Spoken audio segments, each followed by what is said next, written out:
하나님 감사합니다. 저를 하나님 전으로 불러주시며 예배자로 세우심을 감사합니다.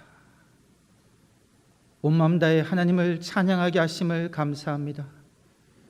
이 시간 주의 말씀 앞에 섰사오니 우리의 심령이 주의 말씀 앞에 믿음으로 반응하게 하여 주옵소서.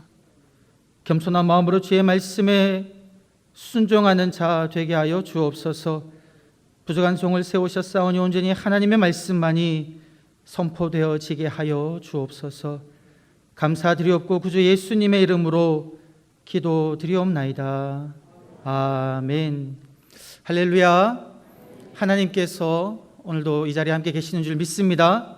우리 예배를 받으신 하나님을 온 마음 다해 찬양하며 우리 모든 마음을 다해 감사의 고백을 드리시는 저와 여러분 되시기를 주의 이름으로 간절히 축원합니다. 여러분, 우리 하나님께서는 복을 주시는 분이신 줄 믿습니다. 오늘 찬양처럼 나의 은총을 받은 자여 내가 너를 축복하노라 라고 말씀하시는 하나님이신 줄 믿습니다.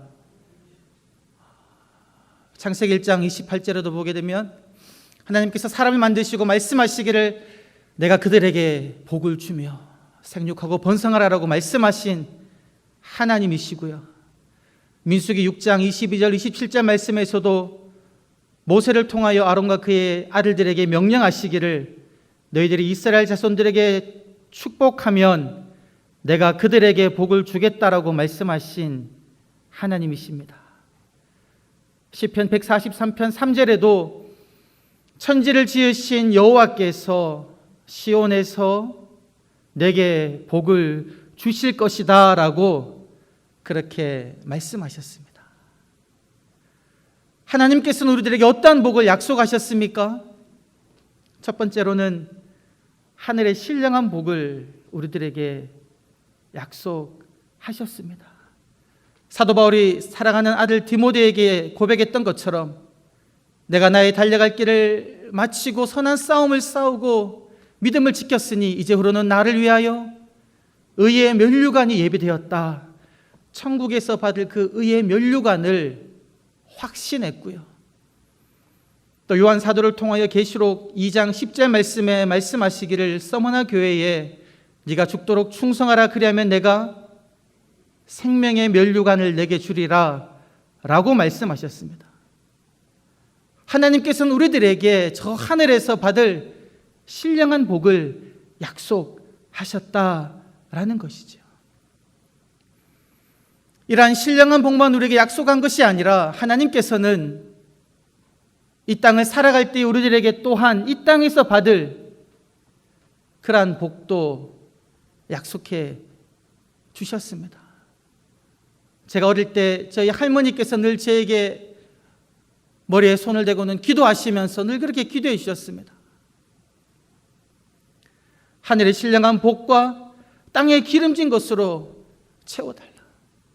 그리고 신명기 28장에 있는 복처럼 머리가 될지언정 꼬리가 되지 않게 하여 달라, 이런 기도를 드리셨습니다.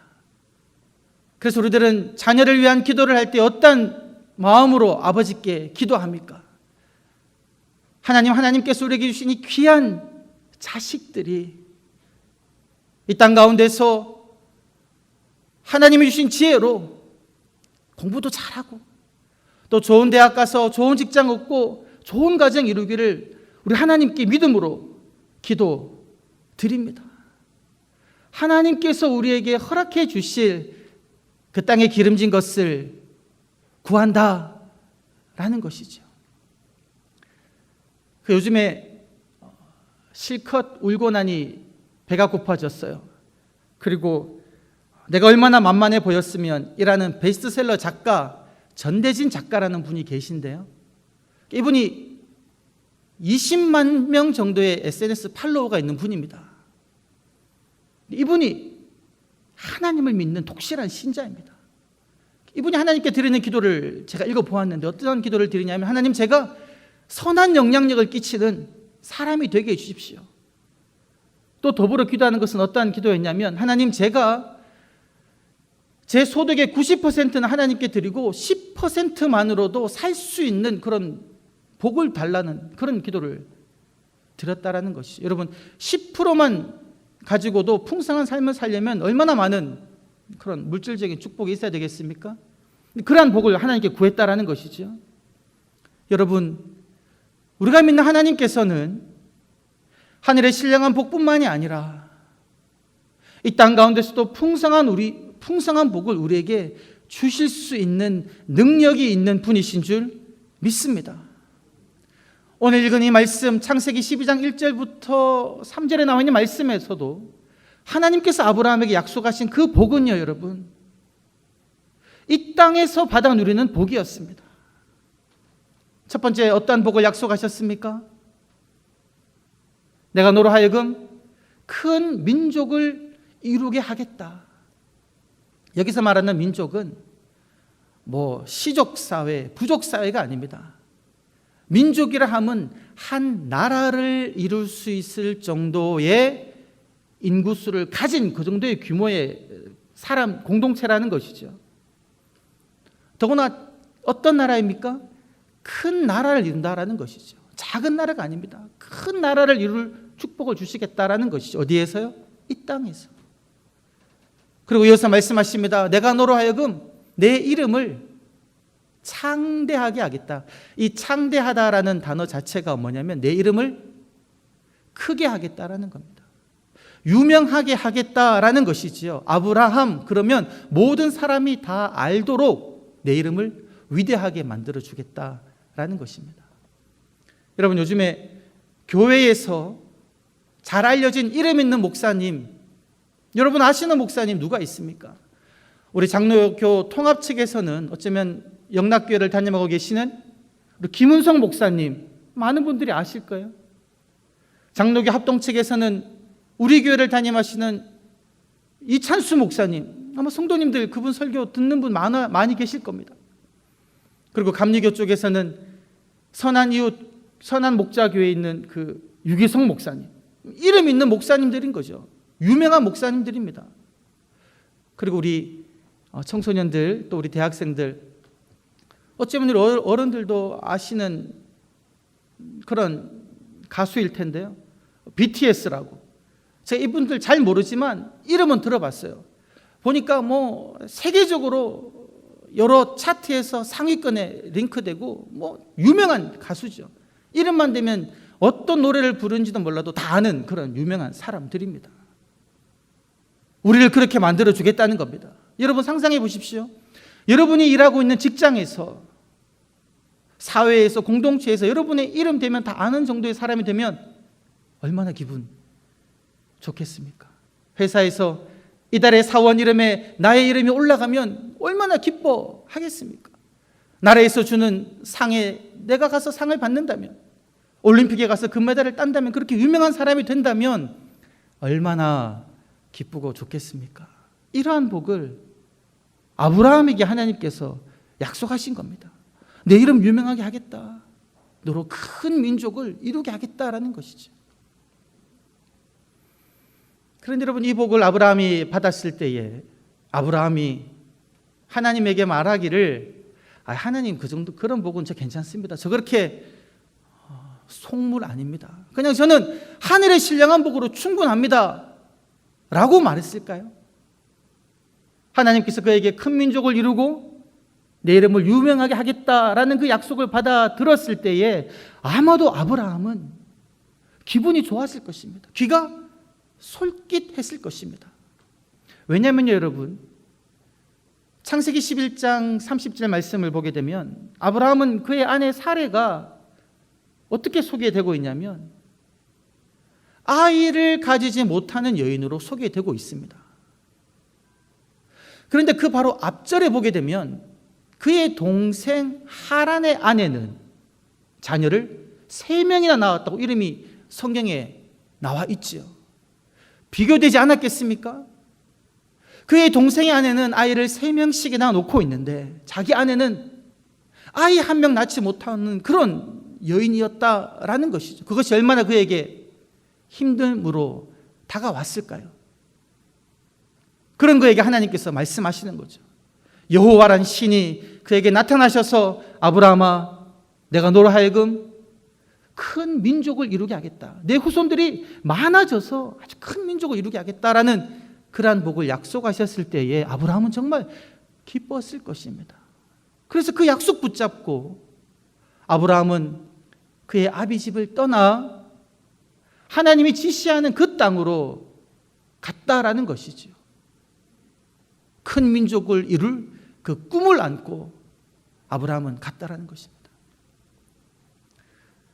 그런데 여러분, 그 아브라함의 삶은 어땠습니까? 여러분들께서 너무나 잘 아시듯이 가나안에 도착한 그 아브라함은 그 땅 가운데서 약 한 25년에 이르도록 하나님이 약속하신 그 큰 민족은커녕 단 한 명의 아이도 그 자기 아내 사라를 통해서는 얻지 못합니다.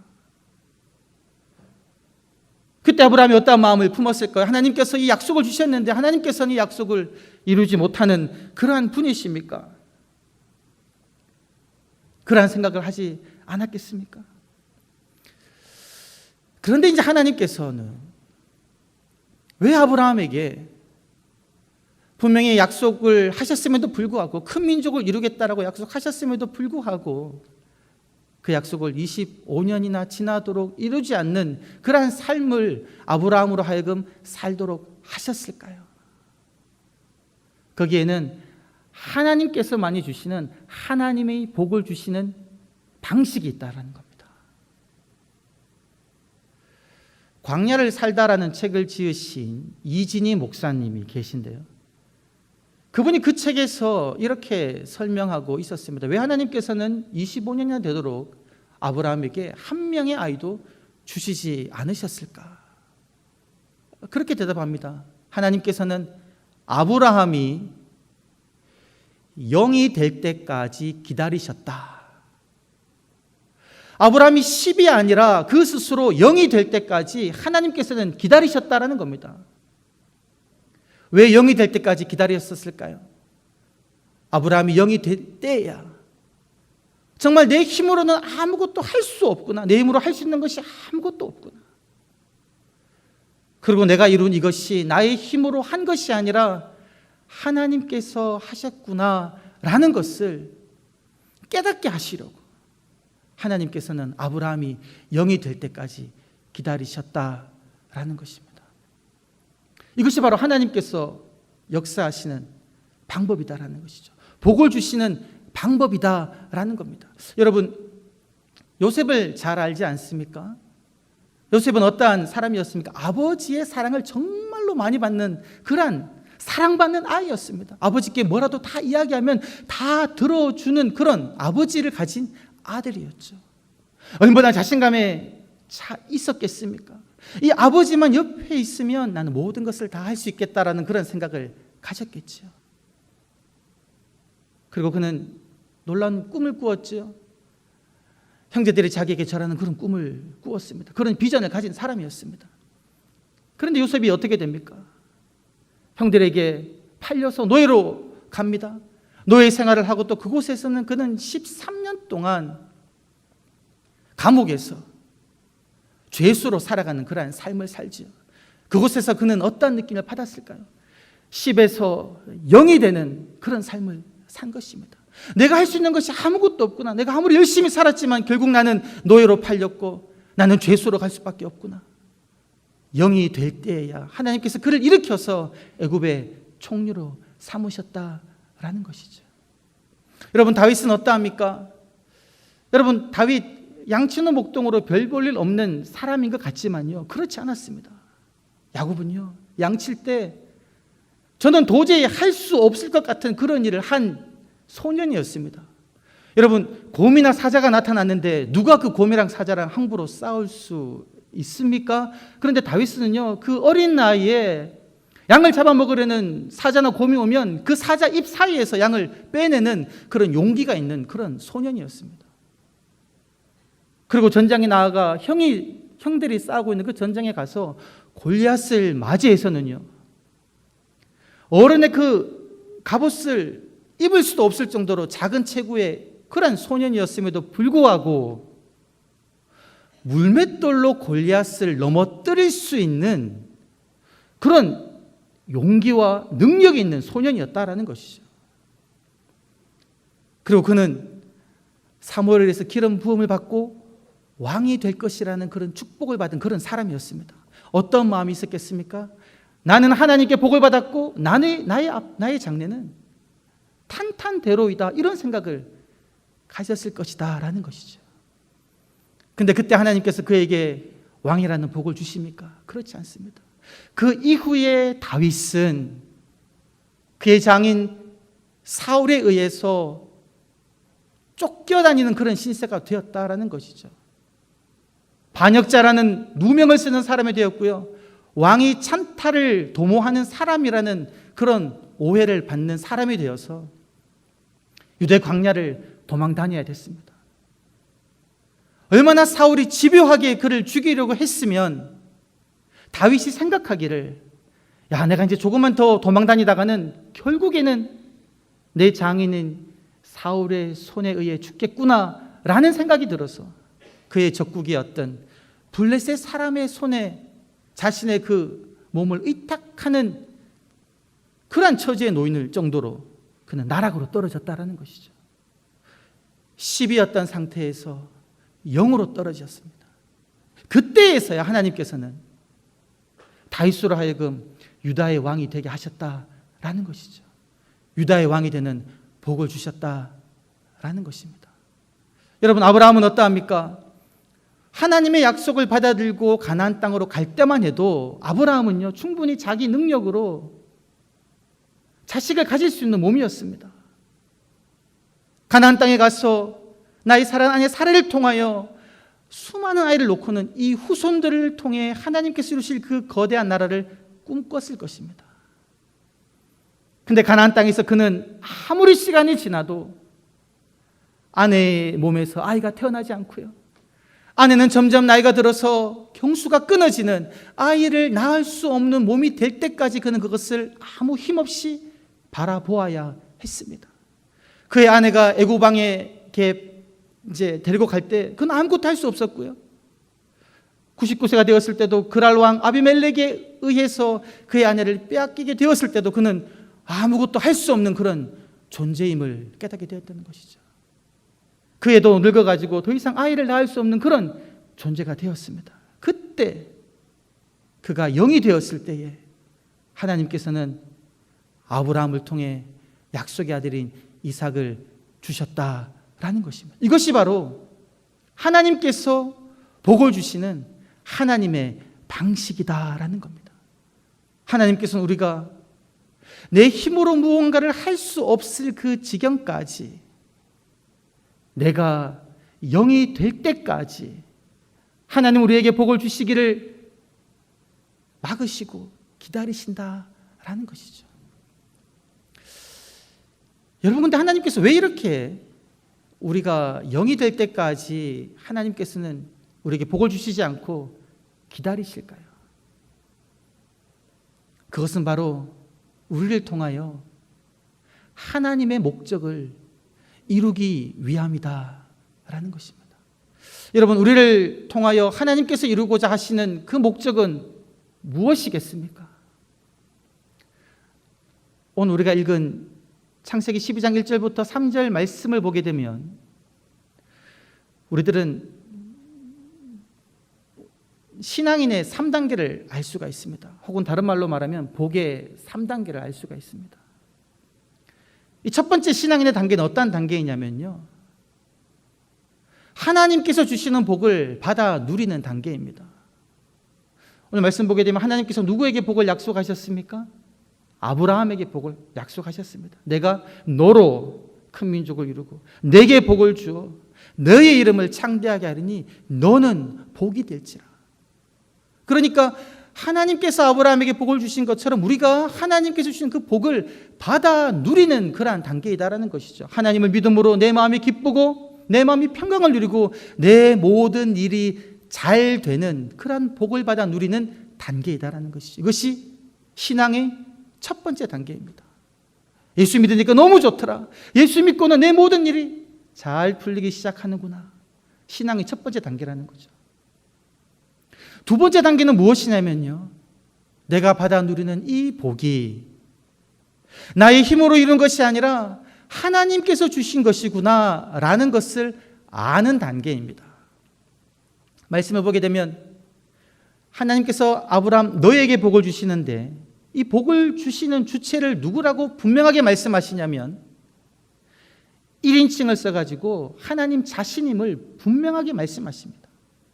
내가 너로 큰 민족을 이루고 내가 너로 복을 주고 내가 너의 이름을 크게 하고 내가 너로 하여금 복이 되게 하겠다. 하나님께서 복을 주신다라는 것이죠. 이것을 분명히 아는 단계가 신앙의 두 번째 단계이다라는 것이죠. 이스라엘 백성들이 약속의 땅에 들어갔을 때 우리가 약속 땅에 들어가서 이 모든 것을 받아 누리는 것이 우리의 잘남으로 된 것이 아니라 우리의 능력으로 된 것이 아니라 하나님 당신께서 하셨습니다 라고 고백했듯이 우리가 받아 누리는 모든 그 복을 하나님께서 나에게 주셨습니다 라고 고백하는 단계, 이 신앙의 두 번째 단계라는 것이죠. 마지막으로 세 번째 단계는 무엇이냐면요,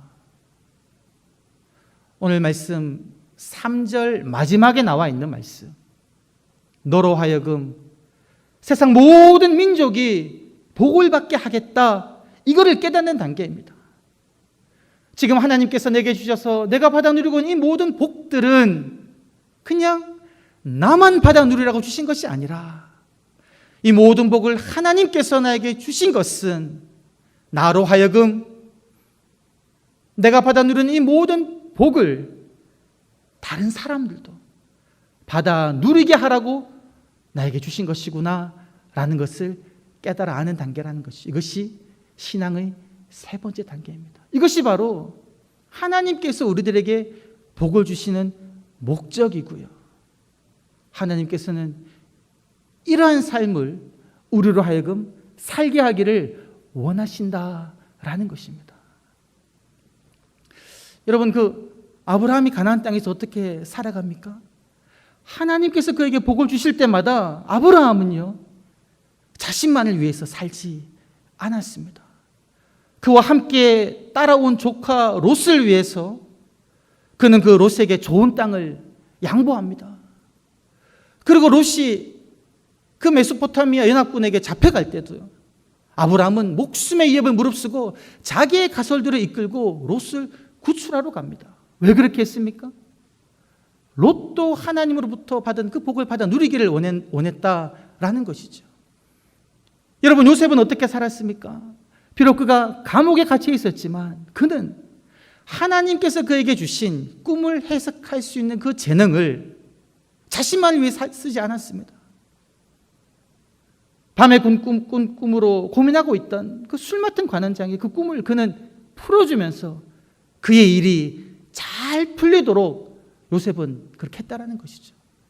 그리고 바로왕의 꿈도 풀어주면서 그는 애굽 전체 사람들이 하나님 주신 복을 받아 누리도록 그의 재능을 사용했다라는 것입니다. 이것이 바로 우리들이 살아야 할 삶의 방식이다라는 것이죠. 하나님께서 우리에게 주신 그 복을 가지고 내 주변에 흘러내는 삶, 그 삶이 하나님께서 우리에게 원하는 그러한 목적이다라는 것입니다. 여러분, 1992년도에 미국에, 여러분도 다 잘 아시듯이 LA 지역에 폭동이 일어났습니다. 흑인 사회에 의해서 폭동이 일어났는데 그 폭동이 피해를 가장 많이 입은 곳이 한인 밀집 지역이었습니다. 그때 거의 모든 한인 상점들이 거의 다 파괴되었다고 이야기하는데요.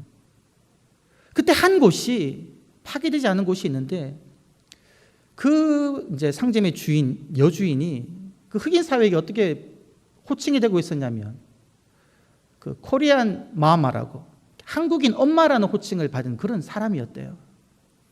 이분이 어떻게 했었냐면 흑인 밀집 지역에서 작은 상점을 이제 열고는 그 가게를 찾는 모든 흑인들에게 사랑으로 대했다, 그렇게 이야기해요. 기저귀와 우유가 필요한 그 어린 엄마에게 돈이 없어서 밖에서 이제 주저하고 있으면 불러가지고 필요한 기저귀와 우유를 다 주고는 귓속말로 나중에 돈 있으면 갚으라고 이렇게 말하고 돌려보냈다라는 것이죠. 그리고 그 청소년들이, 불량 청소년, 흑인 청소년들이 그 가게에 들어오면 이놈들이 또 무엇을 훔쳐갈까 그렇게 감시하는 눈으로 보지 않고 따뜻한 엄마의 눈빛으로 마음껏 그렇게 상점을 이제 휘젓고 가도록 그렇게 이제 했다고 그러고요. 그리고 때로는 어떤 청년, 흑인 청년이 물건을 훔쳐서 도망가면 뒤따라가 가지고 총을 쏜 것이 아니라 그냥 이렇게 외쳤다는 겁니다. 조심하라고. 그렇게 급하게 뛰어가다가 넘어지면 어떡하냐고. 그렇게 위하는 마음을 품었다고 그렇게 이야기해요. 이렇게 이제 살아가니까 그 LA 폭동이 일어났을 때 그 흑인 사람들이 이 가게 앞에 이 보초를 썼다 그래요. 이 가게는 손대지 말라고. 이런 칭송을 받던 사람이었는데 이분이 이제 그렇게 이야기한다 그러죠. 우리도 이민 와서 참으로 어렵고 힘들게 살았는데 이제 이 가게를 이제 열고 이렇게 살 수 있으니 어려운 사람을 돕는 것은 당연하다고. 그리고 이 흑인들이 우리 가게에서 물건을 사주니까 우리가 살아갈 수 있는 거니까 이렇게 하는 것은 당연한 거라는 이런 이제 마음을 가졌다라는 겁니다. 그게 이제 1992년도였는데 1999년도에 이 이제 코리아 마마라고 불리는 이분이 그 히스패닉계에 의해서 강도에 의해서 총살로 죽었다고 그래요. 그때 이 흑인 지역 사회에서는 정말 애도의 물결이 흘러 넘쳤다는 겁니다. 지역 사회장으로 이분을 장례 치르고요. 추모사로 어떤 아이가 이야기하는데 이 엄마는 정말 그 색깔의 구분 없이 모든 일을 사랑하신 분이었습니다. 이렇게 고백했다라는 겁니다. 이분의 삶이 어떠한 삶이었느냐? 바로 하나님으로부터 받은 그 복을 흘러보내는 삶을 사는 삶이었다라는 것이죠. 사랑하는 성도 여러분, 전 우리 영동교회 모든 성도님들이 이렇게 하나님께서 여러분들에게 주신 그 귀한 복을 흘려보내는 삶을 살아가시는 한 분 한 분 되시기를 주의 이름으로 간절히 축원합니다. 여러분들로 인하여서 여러분들의 가족들이 복을 받고 여러분들로 인하여서 여러분들의 직장 동료가 복을 받고 여러분 한 분 한 분들로 인하여서 함께 신앙생활하는 이 우리 영동교회 성도님들이 복을 받아 누리는 그러한 복의 통로가 되는 하나님의 귀한 하나하나의 도구가 되는 그러한 주님의 귀한 축복받은 주님의 백성들 되기를 주의 이름으로 간절히 축원합니다. 살아계신 아버지 하나님 참으로 감사합니다. 하나님 아버지께서 우리에게 귀한 복들을 주시기를 원하시는 분이신 줄 믿습니다. 내가 누리는 모든 것들이 하나님께서 주신 복인 줄 믿습니다. 아버지 하나님, 내게 주신 이 귀한 복들을 나만 움켜쥐고 사는 삶이 아니라 값없이 한량없이 나누고 베푸는 삶을 살아가는 저희가 되게 하여 주시옵소서. 우리를 통하여 세상 모든 사람들이, 나의 이웃들이, 나의 가족들이 하나님의 귀한 복을 받아 누리는 그러한 은혜에 누리는 저희가 되게 하여 주시옵소서. 감사드렸고 구주 예수님의 이름으로 기도드리옵나이다. 아멘.